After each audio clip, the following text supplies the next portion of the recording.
네, 오늘도 첫 번째 순서는 이 서울 시민들을 위한 정보가 기다리는 곳이죠. 옥탑방 의원들과 함께합니다. 제필 씨, 오늘은 어떤 내용이 기다리고 있을까요? 네, 서울시에서 아이들의 안전한 등굣길을 책임지고 학생들의 배움과 성장을 위해 늘 노력하는 곳이 있습니다. 서울특별시 의회 교육위원회입니다. 오늘 옥탑방에 교육위원회 분들이 나오시는군요. 교육 100년 대계라고 하잖아요. 정말 중요하죠. 지금 TV를 보고 계신 학부모님들께서도 어떤 내용이 나올지 굉장히 궁금해하실 것 같은데요. 맞습니다. 이 디지털 대전환 시대를 맞이해서 교육 현장도 빠르게 변화하고 있죠. 네. 오늘 옥탑방 의원들에서 어떤 내용을 다루게 될지 잘 살펴봐야 될 것 같은데요. 그러니까요. 네, 맞습니다. 서울시 교육위원회가 학생들과 학부모를 위해서 교육 지원에서부터 학생들의 안전까지 구석구석 많은 일들을 하고 있는데요. 네. 옥탑방에서 지금 바로 만나보시죠.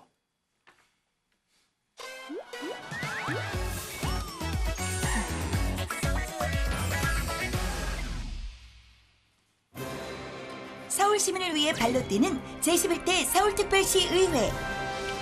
11개 상임위원회에선 서울 시민을 위한 다양한 조례를 만드는데요.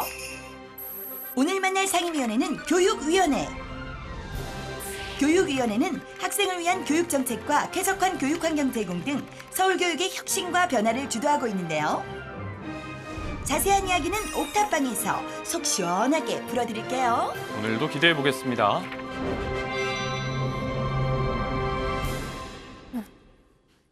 혜주 누나 요즘 큰일 났어요. 그나마 이게 머리가 커서 누나 다행인 됐어요, 거야. 이제. 아니 매주 의원님들 만나서 이렇게 얘기를 들었다 보니까 제가 똑똑해졌어요. 오. 그래서 든 게 많아서 너무 무거워. 캐릭터가 무너지고 있어요. 들어봐요. 아이고. 엄청 무겁죠 지금? 아니, 나 지금 머리 속은 잘 모르겠고 네. 머리카락은 너무 무거워요. 왜요? 여기 여성분들이 얼마나 좋아하는데. 제가 이게 수학을 좀 못했어요 학교 다닐 때부터. 제가 문과 쪽이야. 그러니까 뭔 말인지 알지? 그렇네요. 네. 저기 계신 의원님들은 우리의 기대를 저버리지 않는 학생들이실 것 같아요. 아유 안녕하세요. 오셨어요. 여러분들. 예. 아유, 너무 반갑습니다. 자기소개 부탁드릴게요. 네, 안녕하십니까. 대한민국을 아름다운 강산으로 만들고 싶은 박강산 서울시의원입니다. 교육위원회 부위원장 맡고 있습니다. 안녕하세요. 서울시 교육위원회에서 6년차 교육위원으로 활동하고 있는 서울시 의원 전병규입니다. 두 분 너무 멋지세요. 정말 귀한 거는 고맙습니다. 교육위원회 어떤 일을 하는 곳인지 좀 간략하게 얘기 좀 해주시죠. 서울시의회 교육위원회는 학생들이 배움을 통해 꿈을 실현하고 성장할 수 있도록 서울시 교육정책을 수립하고 서울시 교육자치제도의 운영을 지원하는 곳입니다.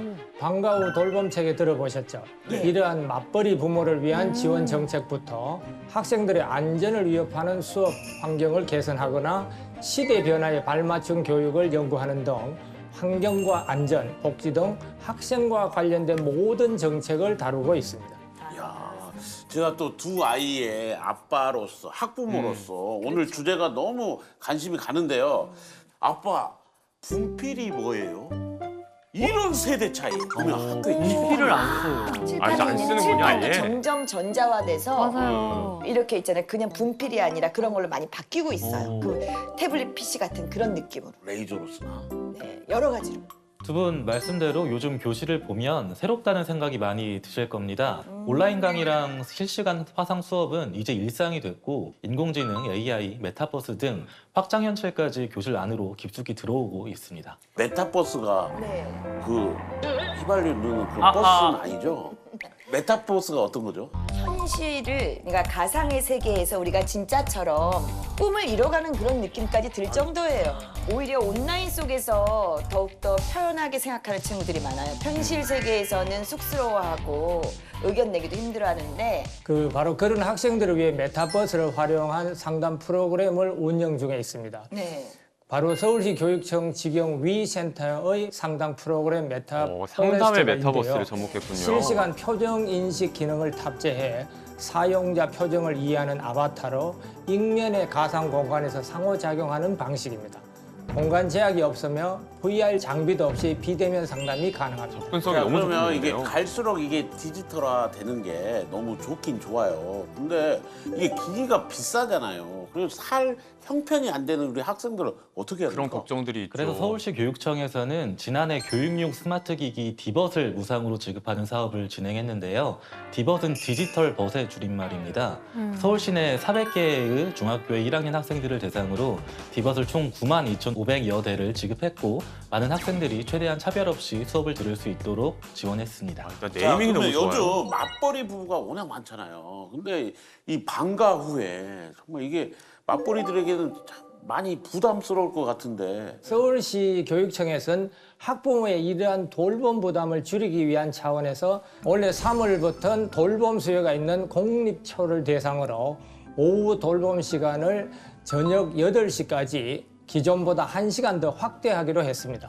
자, 근데 초, 중, 고 이렇게 새롭게 학교 들어갈 때마다 금전적으로 들어가는 경우가 많더라고요. 들어간 곳이. 그래서 이런 부모님들의 좀 지갑 걱정을 덜어줄 만한 그런 뭐 제도나 시스템이 있을까요? 항상 부담이 있으시죠. 현재 우리 초등학교와 부모님들. 중고교 신입생에게 각각 20만 원, 30만 원의 입학 준비금을 지급하고 있습니다. 작년 서울특별시 교육청 대안교육 및 위탁교육기관 지원 조례를 발의해서 법적 지위가 모호했던 미인가 대안학교 신입생까지도 현재 서울시에선 입학 준비금을 받을 수 있게 되었습니다. 아, 이거 너무 좋은데요. 입학 준비금은 서울페이 모바일 포인트로 지급되며 서울페이 가맹점에서도 의류, 도서, 태블릿 PC 등 교육 활동에 필요한 물품들을 구매할 때 사용할 수 있습니다. 또한 이와는 별개로 초등학교 신입생 1명당 5만 원의 학교 생활 준비물 비용도 지원하고 있습니다. 와, 준비물 비용. 와, 정말 나 어렸을 때는 왜 이런 게 없었대요? 그러니까요. 없었죠? 그러니까요. 없었습니다. 야, 진짜. 요즘 정말 우리 학생들 살기 좋은 세상이네. 자, 그리고 네. 내가 요즘 우리 학생들한테 정말 부러운 게 하나 있어요. 뭐예요? 그렇게 잘 나와. 학교 급식. 서울시 교육청은 무상급식비 6천억여 원에 54억 원을 추가해서 학생들이 급식으로 제철 과일을 먹을 수 있는 이런 좋은 좋네요. 환경도 제공하고 있습니다. 요즘 아침 끼니를 거르는 10대들도 많은데요. 이제 이러한 청소년들의 건강과 학습력을 위해서 현재 기숙사가 있는 학교에서만 실시되고 있는 조식을 일반 학교에서도 제공될 수 있도록 조치했고요. 현재 조식 시범 학교를 운영 중인 상황인데 조식 운영의 장단점을 잘 파악해서 보완책을 마련할 예정입니다. 어머님들 너무 반가워 여기서 하시는데요. 잠깐 MC분들에게 다짜고짜 돌발 퀴즈 있습니다. 아시지 않습니다. 퀴즈. 스쿨존은 유치원이나 초등학교 주변에 설치한 어린이 보호구역으로 네. 학교 정문에서 몇 미터 이내의 통학로를 말하는 걸까요? 아하. 아, 이 뉴스에서 500 전한 기억이 그러면 있는데 저는 그러면 저는 한 495m 정도. 495요? 네. 너무 디테일해요. 정답은 학교 정문에서 300m입니다. 300m. 그러니까 아이들을 혼자 학교 보내기가 아직까지는 좀 불안한 게 사실이죠. 아이들의 그런 안전과 건강을 위해서 또 교육 위해서는 어떤 일을 하는지 궁금합니다. 올해 서울시는 서울시 교육청 소속 모든 초등학교를 대상으로 등하굣길 보행로 확보 여부, 과속 방지턱 신호 등 교통 표지판 등 맞춤형 교통안전 시설물 설치 여부 등을 집중적으로 점검했습니다. 또한 오는 6월 말까지 스쿨존 안전 전수 조사도 실시할 예정인데요. 또한 녹색 어머니회, 모범 운전자회 등 아이들의 등하굣길 교통지도에 협력 방안을 마련하고 관련 예산 마련을 위해 적극적으로 교육위원회에서 노력하고 있습니다. 그리고 치료를 이런 거둘 수 문제는 있길 바랍니다. 이 학생 본인하고 그리고 그 학교 주변에 사는 주민들까지 이런 안전에 대해서 노력을 해야 될 것 같아요. 맞아요. 우리 모두가 노력해야 될 일. 예, 맞습니다. 예. 서울시 교육청이 주관한 어린이 등굣길 교통안전 캠페인을 소개할 수 있는데요. 보행자와 운전자가 기억하기 쉽도록 가기 전 살피고 나부터 멈추고 다 함께 천천히 앞 가나다. 글자를 따 가나다 캠페인으로 오. 호명하고 학생과 주민들에게 교통안전 구호를 설명하고 교통안전을 당부하는 기념품 등을 배부하고 있습니다. 와, 가나다 캠페인 굉장히 인상적입니다. 기억하기 근데 좋겠어요. 작년부터 왜 드라마 더 글로리로 인해서 우리 폭력에 대한 이슈가 그리고 관심이 어마어마해지기 시작했잖아요. 늘 걱정이죠. 사실. 잠시 제가 두 분께 방폭이 뭔지 아시는지 질문 드려볼게요. 알죠. 혹시 방폭 아세요? 아, 그게 노래방이나 PC방에서 네. 일어난 자주 폭력들? 이렇게 폭력 사건이 일어난 거죠. 네. 우리 오정태 방과후 MC님 머리 보니까 아주 막 폭탄 맞은 머리 같아요. 아, 폭탄. 갑자기요? 방폭은 단체 카톡방으로 불러내 욕설을 퍼부거나 피해 학생만 남겨두고 모두 나가버리는 행위로 일종의 사이버 폭력입니다. 아. 저는 한편 가해 학생에 대한 처벌이 너무 미약하지 않나 그런 생각이 들었어요. 현재 고등학교 2학년부터 기록되는 학폭 기록이 대입 전형에도 반영되며 조치 기록을 삭제하려면 반드시 피해 학생의 동의를 받아야 합니다. 또한 학교 폭력 조치 기록은 졸업 이후에도 최대 4년간 보존되고 있습니다. 또한 가해 학생이 반성하지 않고 조치사항 기재를 회피할 목적으로 자퇴하는 것을 막기 위해서 심의위원회가 조치를 결정하기 전에는 자퇴할 수 없도록 하고 있습니다. 야, 그리고 무엇보다도 제가 피해자라면 다시 학교 갔는데 그 가해자와 교실에서 만났어. 이게 제일 무서운 무서워. 안 되죠. 이거 너무 무서운 거예요. 그런 걸 좀 피했으면 좋겠는데요. 네, 맞습니다. 피해 학생을 최우선으로 보호하기 위해서 가해자, 피해자 학생 즉시 분리 기간을 3일에서 7일로 연장하고 학교장이 가해 학생에 대한 긴급 조치로서 학급 교체를 할 수 있도록 그 권한을 확대했습니다. 그리고 사안 발생 시 가해 학생의 피해 학생 및 친고자에 대한 접촉 금지를 의무화하고 이를 위반할 경우 가중 조치하도록 해서 2차 가해 역시 차단하도록 하고 있습니다. 그러니까 제일 바람직한 것은 수습보다는 예방이라고 생각이 돼요. 맞아요. 또한 서울시 교육청과 서울경찰청이 운영하는 스쿨벨 시스템도 있습니다. 학생들이 유사 사례를 알지 못해 추가 피해가 발생하거나 피해가 확산된 이후에 대책을 마련하는 등의 문제점을 해결하기 위해 이 같은 시스템을 마련했습니다. 네.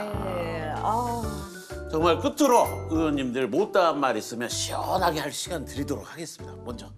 그 교육이라는 화두가 워낙 관점이 다양해서 오늘 저희가 말씀드린 부분 이외에도 많은 어떤 내용들이 보완돼서 상임위 차원에서 많이 좀 활동이 있어야 될 것 같습니다. 그 역할에 좀 가교 역할을 하면서 열심히 교정활동하도록 하겠습니다. 학생 개개인 하나하나가 다 다르더라고요. 네. 그래서 우리가 시작이 다름 자체를 좀 인정하고 다양성과 다채로움 이런 부분을 인정하는 그런 함께 공유하는 공존의 교육을 할 수 있는 그런 역할로서 함께 하겠습니다. 아, 좋은 말씀이네요. 자, 정말 모든 학생들과 학부모들이 행복해지는 행복특별시 야. 서울이 될 때까지 우리 두 위원님들 발에 땀이 나도록 열심히 좀 뛰어주십시오. 당부드리겠습니다. 제가 우리 옥탑방에서 의원님들 응원 한번 해봅시다. 좋아요. 의원님들 아자 파이팅! 화이팅! 아, 잘 보고 왔습니다. 네. 요즘 맞벌이 가정이 많아져서 방과 후 아이들을 어떻게 돌봐야 할까 걱정하시는 부모님들이 많으실 것 같은데요. 이 초등 돌봄 교실 운영 시간이 확대된다고 하니까 무엇보다 반가운 소식인 것 같습니다. 네. 네, 맞습니다. 초등 돌봄 교실은요, 돌봄 수요가 있는 서울시 공립초를 대상으로 오후 돌봄 시간이 1시간 더 확대된 저녁 8시까지 운영된다고 합니다. 참고하시길 바라겠고요. 그리고 학생들의 안전한 등하굣길을 만들기 위한 가나다 캠페인 네. 가기 전 살피고 나부터 멈추고 다 함께 천천히 모두 다 기억해 주시면 감사하겠습니다. 네, 이 나라의 미래는 자라나는 우리 학생들에게 달려있다고 해도 과언이 아닐 것 같습니다. 앞으로도 배우고자 하는 누구에게나 성장의 기회가 열려있는 서울시가 되길 바라면서 앞으로도 두 분 더욱더 노력해 주시길 당부드리겠습니다.